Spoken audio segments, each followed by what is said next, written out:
Kaya pumunta rin dito.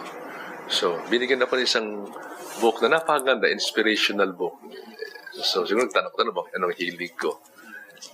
Bago yung libro, kaya lang matambok. So, siguro magtataka ka na, matambok. So, tinawag ko yung chief staff ko.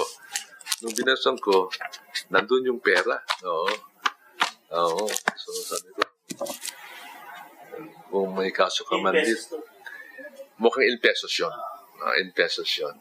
And then, sabi ko, on the merits po tayo. And then she started to cry. Graduate daw siya ng itong university.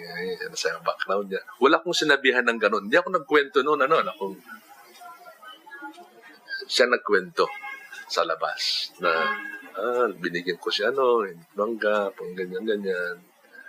Siya pa nagpakalat ng ganun.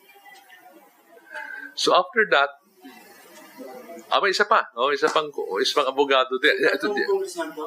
Hindi, isa congressman. Isa ay hindi congressman.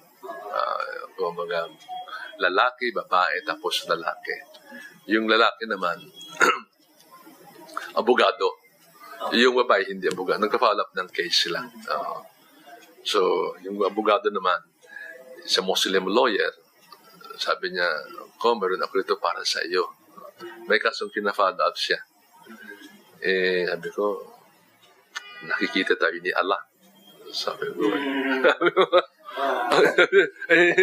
So, hindi niya pinush, hindi niya May dala siyang pera. May dala siyang pera. Sabi niya, may dala ko para sa iyo. Nandito sa